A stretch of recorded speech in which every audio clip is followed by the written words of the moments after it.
everyone, and welcome to the I Didn't Know ClearPoint Could Do That webinar series. Today we'll be covering the best way to prepare for a new year in your ClearPoint account. Before we get started, here are your smiling hosts. I'm Catherine. And I'm Rachel. And as a few housekeeping announcements, we will be recording this session and we'll make it available within a week. The webinar will last about 25 minutes with time for questions at the end, so submit your questions to support@clearpointstrategy.com. Any that we don't get to at the end, we'll follow up with over email.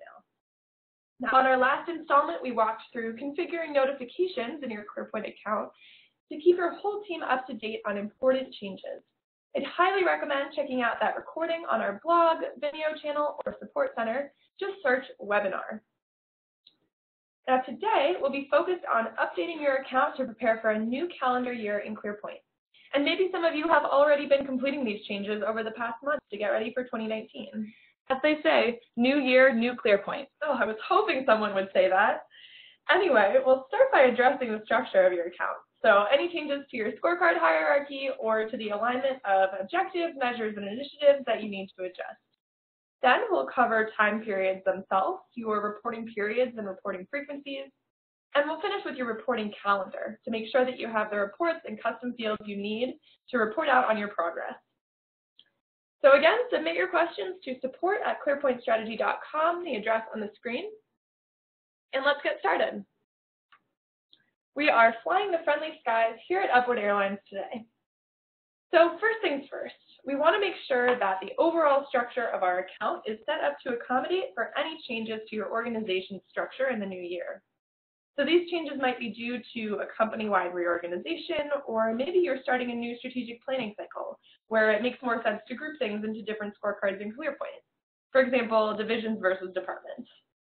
And for our purposes today, let's say that Upward Air is going to be adjusting their structure to show how KPIs are monitored within individual city offices in each division.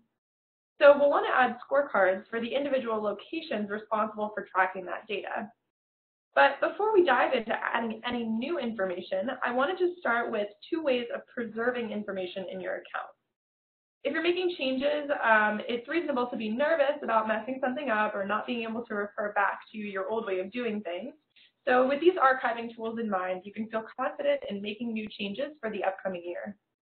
And the first type of archive that I'm going to cover is a snapshot. So these can be found under System Settings, Admin Options. We'll see a snapshot panel here. And if you're not familiar with snapshots, a snapshot is a view-only copy of your account, which is separate from your live account, that shows all of your information as it was on the day you created that snapshot. So to add a snapshot here, I can just click Add. And I want to give my snapshot a name that represents the date on which it was created so we know what information we're viewing. Then we'll click Save and see it appear here. Once the snapshot is complete, we can see it's pending right now. You'll be able to assign various users who will be able to log into that snapshot and view your information as it was at that time. Now, accounts are typically licensed to maintain up to 3 snapshots, so if you already have one in your account for each of the past 3 years, it's probably time to think about deleting any of those older ones that you no longer need. Chances are that the information you wanted to preserve 3 years ago isn't as relevant anymore as the newer snapshots, so you can delete it to make room for newer copies of your account. And once that's all set, we can just close out of there. Now, I did promise that there were 2 ways we suggest preserving information, and the alternative to snapshots that I wanted to mention is duplicating your existing scorecards. This will allow you to then use one set of those scorecards as a locked archive copy, while you continue to adjust the other copy to fit your new purposes going forward.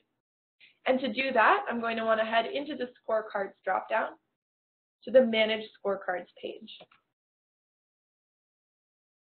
And here we can see in our account, we've currently got the Upward Airlines corporate scorecard with 3 divisional scorecards set as child scorecards. So let's take the top level here in order to duplicate our scorecards.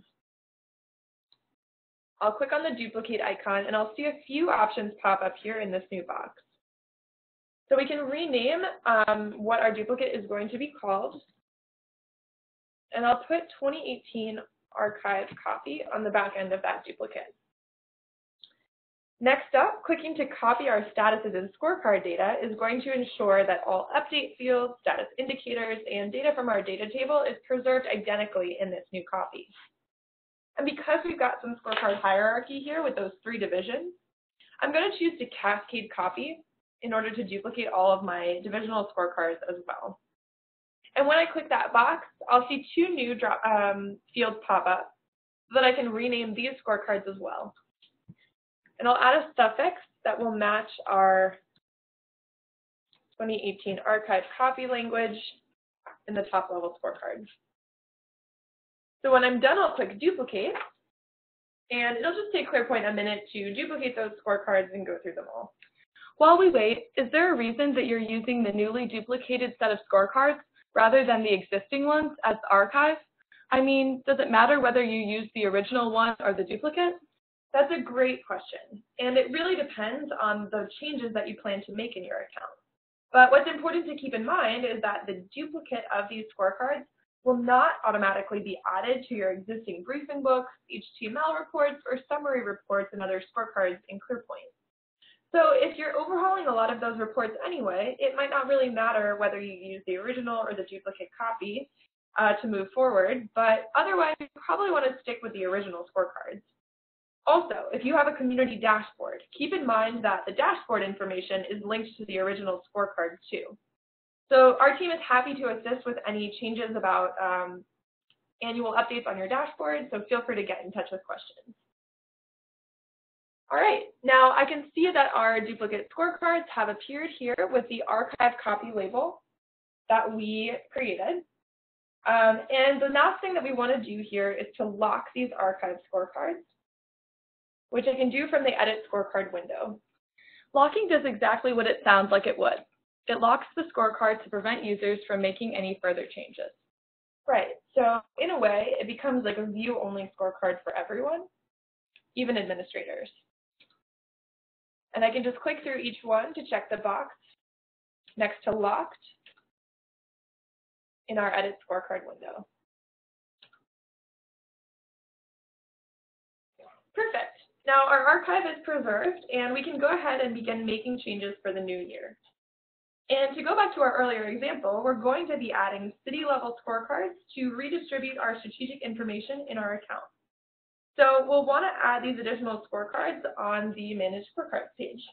It's very similar to adding an element. I'll just use the plus icon in the top right corner and give the scorecard a name. Now, because our Boston office falls within our Eastern Division, I'm going to want to assign the Eastern Division as the parent scorecard.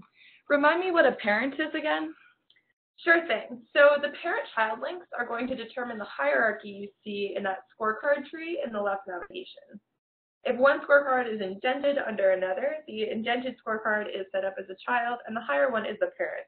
It helps to show your organizational alignment within ClearPoint. The warm and fuzzy family feelings that you get when you log in are just a side effect. And you can change the wording in admin options for parent and child if you really want to. Got it. So if you're reorganizing, you might need to adjust parent-child relationships for your existing scorecards too. Yes, that's a good point. Just make sure that it matches your organizational structure.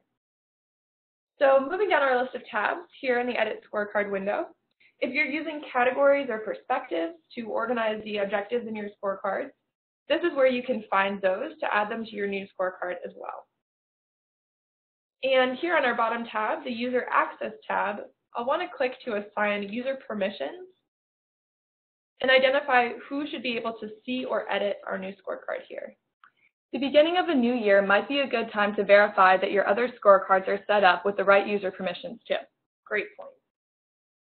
All right, now that that's set up, let's save our new scorecard. And I can see it appear here under the Eastern Division. I could continue adding the rest of my city scorecards that exact same way. Or if the Boston office is already configured with the categories and user permissions that I want, I can duplicate it to add additional scorecards as well. So I'll do that to add our DC office.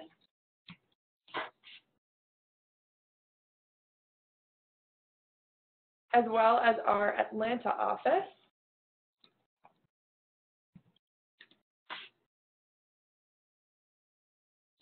And now my Eastern division is complete.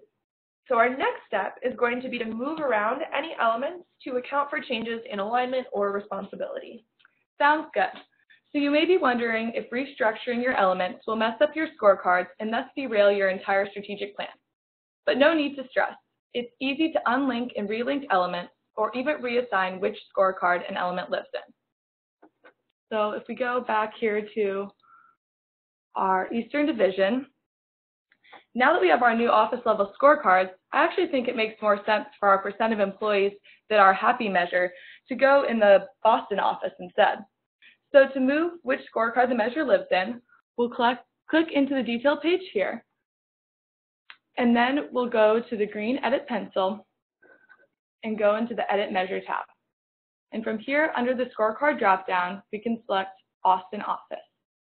Then the notification will pop up here letting us know that it's moving the home scorecard, and we'll click OK, and then we'll click Save. And you can see right away, this element is now showing in the Boston office in our scorecard tree, as well as in the measure detail page. While we're here, it looks like this runaway measure seems to have lost its owner.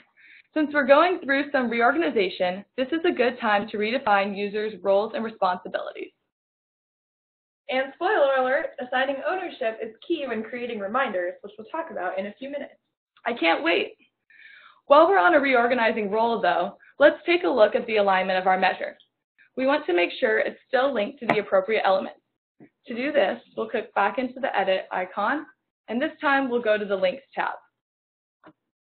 So the employee satisfaction objective is definitely a logical objective for this measure, so we'll keep this linked. However, I'm not sure I see the connection between employee happiness and traffic. Just the thought of rush hour in DC is already putting a damper on my mood. To unlink the airport traffic, all we need to do is simply click the red Unlink button and let it go. As Marie Kondo would say, if it doesn't spark joy, there's no need for it on our employee happiness measure. And it's also important to remember that unlinking an element from another one does not mean that you're deleting that measure or initiative as a whole. The airport traffic initiative still exists in the account, but we're no longer showing alignment between these two elements.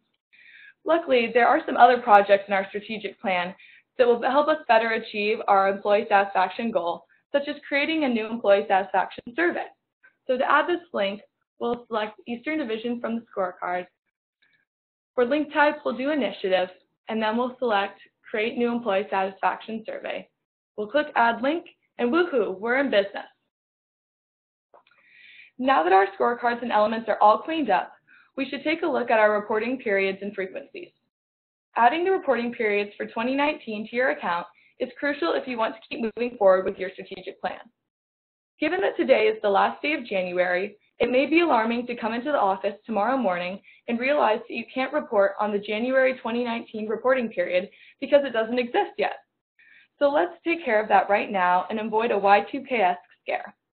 Adding multiple periods for the upcoming year is super quick and easy. We'll just go to System Settings, Reporting Periods, and we'll click the drop-down arrow next to the plus to add multiple. And I've actually already created an Excel sheet with our months and our dates here to speed this up even more. And while Rachel is setting this up, I'd just like to point out that all of these periods have the same format as our existing periods in ClearPoint. So she's just pasting them in here. We can see the period name with the shortened month and 2-digit year. And then the period end date is always going to correspond to the ending date for each month. Right. Then from the Reporting Frequencies tab here, I can go ahead and add these periods to the monthly reporting frequency right away, since all of the 2019 periods are included. Then we'll click Save and click OK to bulk add the periods. And now we have our new 2019 periods here. Then I'll click into the reporting frequencies page and I'll add the 2019 periods to our other reporting frequencies as well. So we'll look at annual as an example, and I'll click into the reporting periods tab and scroll down to add the December 19 period for this annual reporting frequency. and then we'll type in 2019 to give it a custom name. And while I was scrolling through, I noticed that we're still including some of our older years, like 2013 through 2015. So we can go ahead and hide those in the grid now so that they don't show up on our measure data tables and kind of clutter things, since these years are not as relevant anymore. Great. And while we're here, this might be a good time to make sure that all of your reporting frequencies are still relevant. Since they're so simple to create and measure data starts being tracked at different times, it can be easy to end up with too many reporting frequencies and not have your users know which ones to use going forward. You're totally right, Catherine. I actually don't recognize this trimesterly reporting frequency, but it seems to be in use somewhere in the account since the trash can icon is grayed out. This is helpful because it prevents me from deleting the frequency when doing so might impact elements in our account. Luckily, I know a really cool way to figure out where I'm using this reporting frequency throughout the account. That way, I can decide if I should keep using it or not. So from Manage Measure Reports here, we'll go ahead and create a new report, and I'll call it Reporting Frequency Cleanup. Then, in the Columns tab, we'll select to include our measures as well as reporting frequency. And on the Measures tab, we'll want to make sure to include all of our scorecards so that we're looking at all of the measures in our account. And then on the Filter tab, we'll click to add a new filter, and we'll select when the reporting frequency is equal to the trimesterly reporting frequency. Then we'll click Save, and I'll click into our new report here. And it looks like just this one measure, internal cost per flight, is using the trimesterly reporting frequency. So if we click into this detail page here, it looks like this could probably be using our quarterly reporting frequency instead. So I'll go ahead and click Edit and edit the measure. And down here at reporting frequency, I'll go ahead and I'll change this to quarterly instead.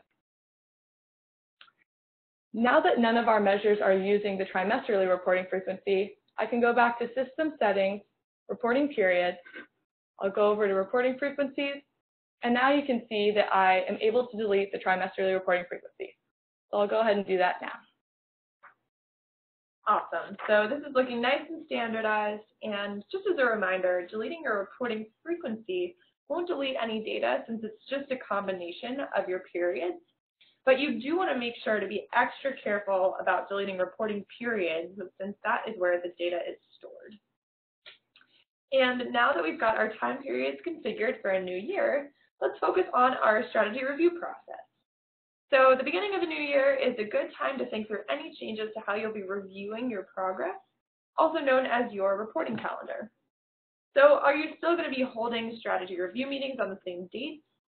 Will they still be held monthly or quarterly? And will the same people attend, your same meeting audience? If there have been any changes, the most important step is to inform everyone who's involved, whether you do so through ClearPoint or not. That's right. So even if you're still sorting through some specifics, it's best to give people a heads up that certain parts of your strategy review process are going to be changing.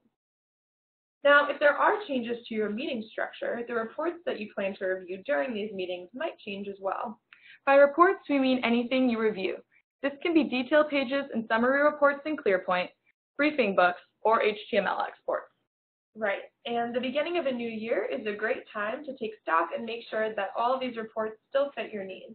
That is, do they show the amount of information and types of information that will be helpful for your intended audience? So, for example, in our Upward Airlines corporate scorecard, we typically review this red alert report with leadership to make sure that we know why things went off track. But we've been finding that only having the analysis pulled out on this report leads to a lot of discussion in our meetings about what went wrong and why, but not as many concrete suggestions for what we can do better in the future. So to encourage more conversations that are forward-looking, I might choose to edit the report, go to the Columns tab, and pull out our Recommendations column, just adjusting the width to make sure it's the same size as my analysis, and then clicking Save. So now we have a report that will encourage us to discuss both the past and our next steps forward. And you might also take a look at your reports from the standpoint of how users are going about making their updates. For example, if people are still clicking into individual detail pages, you might remind them that inline editing is available on summary reports. So just on this report alone, we could double click into as many fields that we need to.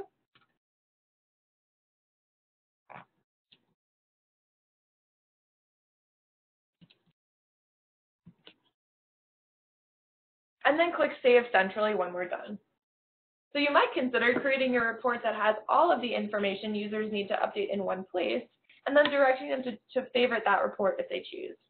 There's so much potential at the beginning of a new year, so why not use that momentum to encourage people to get more engaged and save even more time with ClearPoint. And over in my briefing books, chances are that I'll need to adjust the content to accommodate our scorecard reorganization too. So on our briefing books template page, let's take a look at our Eastern Division briefing book. Now that we have citywide scorecards in each division, we might need to include summary reports from those offices in addition to the Eastern Division overall.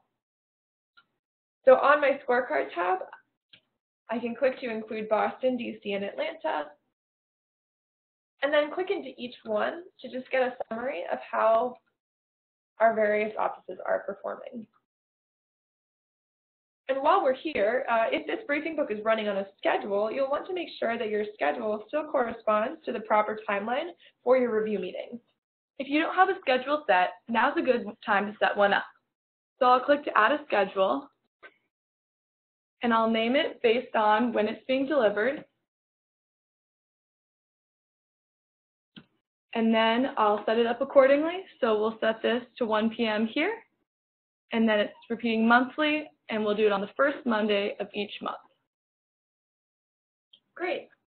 So not only can I schedule that briefing book, I can also make sure on the Recipients tab that the correct recipients are going to be receiving this briefing book on that reminder schedule. So this should match the group of people who will need to review this report before each meeting. And speaking of schedules, it's always good to make sure that your automatic reminders will be set to run on the appropriate dates and that they'll include all the content you need to remind users to update. So I can click over under Notifications to send reminders. I can see here that it's scheduled. So I'll click in to edit my schedule.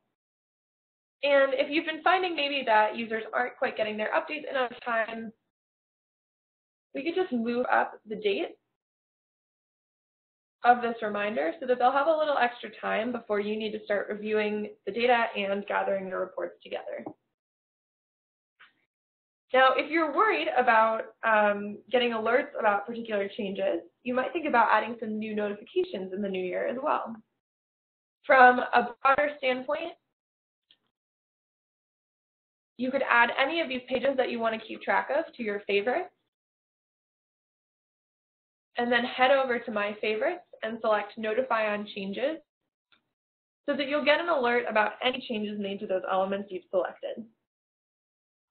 Then to get more specific, as an administrator, you can go through and make sure that your notification templates are linked to all the right elements in your account. So editing our template, I can see that this is a custom notification to show us when any of our objectives fall below plan. And on the Elements and Recipients tab, I can make sure that any relevant objectives stay linked and that the right recipient is assigned to each one. So we'll want to make sure to notify Abby if people aren't having fun.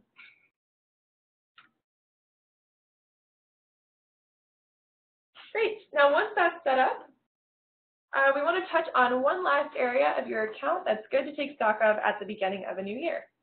Great. As you're going through and updating your reports, you might realize there are other types of information you need to track to support new leadership goals or types of conversations. And you guessed it, custom fields can come in handy for that. Let's do a quick refresh of how to create these new types of fields. So we'll go to System Settings, Admin Options, and now we'll go to the Custom Fields here. And on the left, you can see our different element types that we can create custom fields for. Let's create some initiative custom fields right now. So I'll click into the Initiatives tab. I want to be able to label the priority of my projects as high, medium, or low. Is there an easy way I can do that? Definitely. ClearPoint has a ton of different types of custom fields available, and it sounds like a pick list is your best bet. Great idea. I'll click the green plus here, and we'll call this priority. And then for the field type, I'll select pick list, and then we'll do high, medium, and low. Oh, medium and low for the items here, and then we'll click Save. This is awesome, but I can barely find my new priority custom field among all of these other custom fields. Some of these I don't even recognize. Yeah, so just like Reva's reporting frequencies, this might also be a good time to get rid of any custom fields that we're not using. Good thinking. Although I have to be more careful here because deleting a custom field that is in use will delete all of the information in the field. Looking through these, I don't recognize this quick update field here. It actually seems pretty similar to the type of information I would include in the analysis field. To see if the quick update field is in use and compare the information to that of the analysis field, I'll create another filtered summary report, this time for initiatives. So we'll go here to Manage Initiative Reports, and we'll create a new report, and we'll call it Custom Field Cleanup. Then here in the Columns tab, we'll include our initiatives, and then we'll include the analysis and our quick update custom field. Then again, on the initiatives tab, we'll select all of our scorecards to make sure we're looking at any initiatives that could be using that custom field. And then in the filter tab, we'll add a filter for when the custom field of quick update is not blank. So when there's information in that field, it'll show up in our report. Then we'll click Save, and we'll click into our new report here. And it looks like the airport traffic initiative is using that quick update field, but that's the only one in our account. So let's look at the information here. It looks like it's the exact same information in both the analysis and the quick update field. So we can go ahead and delete that quick update field with a clear conscience. So to do that, we'll go back here to Admin Options, back into our custom fields, go to the Initiatives tab, and now we can delete quick update, knowing we won't be losing any important information. Perfect. So our account is organized and ready to go for a new year. And with that, we are reaching the end of our time here today. So we want to make sure to answer your questions as well. So here's a question that's come in. What if I delete something by accident as I'm reorganizing my account? Is there any way to get it back? And yes, you are in luck. For any user who is able to delete things from ClearPoint, whether it's an editor, scorecard admin, or a full administrator, they can click into the recycle bin and undo any changes that we decide were made by mistake or need to be undone within 30 days of that initial deletion. So if we decide we need our quick update field back, I can click the orange arrow to undelete, confirm the undelete, and quick update will be added back to our account. So as far as permissions, editors and scorecard admins can see and undelete anything that they themselves have deleted, while administrators will have access to undelete any changes that have been made across the account. So here's another question that's come in. What if all my measures need to be moved from one scorecard to another? Do I have to do that one by one? Rachel, do you want to tackle that? Yeah, so it's actually super easy to bulk change the home scorecard. To do that, we'll go to Manage Measures, and then we'll select the checkbox here to select all of our measures, and we'll confirm we mean all 26 of those elements. And then from the drop-down next to the green plus, we'll click to Edit Multiple. We'll scroll down and select Scorecard as the edit field. And then in the Edit Measure field here, we'll select to move everything to the DC office. We'll select OK and Save. And it's just that simple. Now we had a lot of measures in our account, so now we can see we're in the DC office. Perfect. And we had one question come in, which is it possible to create reporting frequencies specific to a measure? For example, thank you for that example, this is really helpful. In our financial measures, we may want to show the last 5 years, but on a strategy measure, we may want to show only the past year. So this is a good example of an instance where you want to show different numbers of years in your data tables, and you can certainly set up different reporting frequencies to do so. You know, we would just encourage you to occasionally take stock and make sure that you've got a succinct group. But for example, so we've got our annual frequency here, and we might decide to label this annual last 5 years. And we could even indicate that this will be used for our finance measures, if that's its only purpose in your account. And then we could just make sure that the last 5 years are the only ones included, so December 14 through December 2019. And then keeping the labeling consistent, we could say last 1 year in a new frequency for strategy measures. And for our reporting periods, we can just select a different group of measures, or excuse me, of reporting periods to make sure that they match the number of periods you want to use for your strategy data. It's best if you're not, creating a reporting frequency for every single measure in your account, but in this instance, it seems like there's defined groups that are really going to benefit from having these two frequencies. And it's not like this is an overwhelming number of reporting frequencies for people to choose from. You've made it really clear when to use these frequencies and what they're going to put into your data table. So that is all we have time for today.